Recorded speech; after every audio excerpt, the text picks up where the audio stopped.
Madam ನಮಸ್ತೆ. ನಮಸ್ತೆ. ಯಾವ ಊರು ತಮ್ಮದು? ನಂದು ಬೆಂಗಳೂರು. ತಮ್ಮ ಹೆಸರು? ನನ್ನ ಹೆಸರು ರಾಧಾ ಅಂತ. ಸ್ವಲ್ಪ ಜೋರಾಗಿ ಮಾತಾಡಿ. ನನ್ನ ಹೆಸರು ರಾಧಾ ಅಂತ.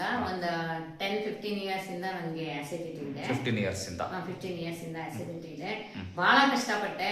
ಅಂದ್ರೆ ಇದರಿಂದ ಹೆಂಗೆ ಆಚೆ ಬರೋದು ಅಂತ ಗೊತ್ತಾಗ್ಲಿಲ್ಲ. ಇನ್ನು ಅಷ್ಟೇ ಲೈಫ್ ಲಾಂಗ್ ಅನ್ಕೊಂಡಿದ್ದೆ. ಬಟ್ ಈಗ ಇದು ಬಂದ ಟ್ರೀಟ್ಮೆಂಟ್ ತಗೊಂಡ್ಮೇಲೆ ನಿಮ್ಮ ಹತ್ರ ಡಾಕ್ಟರ್ ಪ್ರವೀಣ್ ಬಾಬು ಹತ್ರ ಬಹಳ ಇಂಪ್ರೂವ್ಮೆಂಟ್ ಇದೆ. ಏನೇನು ತೊಂದರೆ ಆಗ್ತದೆ ಮೇಡಮ್? ನನಗೆ ಇದು ನಿದ್ದೆ ಬರ್ತಾ ಇಲ್ಲ, ಹಸಿವೆ ಆಗ್ತಾ ಇಲ್ಲ, ಮೋಷನ್ ಆಗ್ತಿಲ್ಲ, ಮೈಂಡ್ಗೆ ತುಂಬಾ ಎಫೆಕ್ಟ್ ಆಗ್ತಾ ಇತ್ತು. ಅಂದ್ರೆ ತುಂಬಾ ನೆಗೆಟಿವ್ ಥಾಟ್ಸು, ಬೇಜಾರು, ಡಿಪ್ರೆಸ್ಡ್ ಆಗಿರೋದು, ಇರಿಟಬಿಲಿಟಿ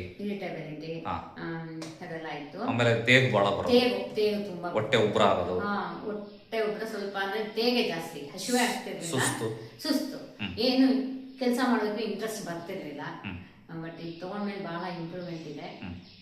ಫಸ್ಟ್ ಮಂತ್ ನಿಮಗೆ ಸ್ವಲ್ಪ ಹಸು ಜಾಸ್ತಿ ಆಯ್ತು, ತುಂಬಾ ಹಸಿವೆ ಆಗ್ತಾ ಇತ್ತು. ಬಟ್ ಅಂದ್ರೆ ತಿನ್ಬೇಕು ತುಂಬಾ, ಅಂದ್ರೆ ತಿನ್ ಸ್ವಲ್ಪ ಹೊತ್ತಿಗೆ ಇನ್ನೊಂದು ಹಸು ತರ ಅನ್ಸುತ್ತೆ. ಬಟ್ ಈಗ ಸ್ಟೆಬಿಲೈಸ್ ಆಗಿದೆ.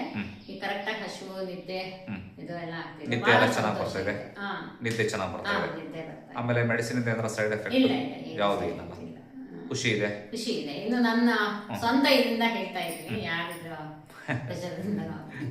ನಿಜ ಹೇಳ್ತಿದ್ರಲ್ಲ, ಡಾಕ್ಟರ್ ಲಂಚ ಕೊಟ್ಟೆ ಅಂತ ನಡೆಸ್ತಾರೆ, ಏನಿಲ್ಲ ಅಲ್ಲ. ಆಮೇಲೆ ನಿಮ್ಮ ರಿಲೇಷನ್ ಕೂಡ ನೀವು ರೆಫರ್ ಮಾಡಿದ್ರಿ. ನಾನು ಅದನ್ನೇ ಬೇರೆಯವ್ರಿಗೂ ಹೇಳ್ತೀನಿ, ತಗೊಳ್ಳಿ. ನಿಮ್ ಇದರಿಂದ ಅಸಿಡಿಟಿ ಪ್ರಾಬ್ಲಮ್ ಇಂದ ಆಚೆ ಬರ್ತೀರಾ, ನೆಮ್ಮದಿಯಾಗಿರ್ತೀರಾ ಅಂತ ನಾನು ರೆಕಮೆಂಡ್ ಮಾಡ್ತೀನಿ. ಅದಕ್ಕೆ ನೀವೇ ಉದಾಹರಣೆ. Okay madam, thank you, ಒಳ್ಳೆದಾಗಲಿ.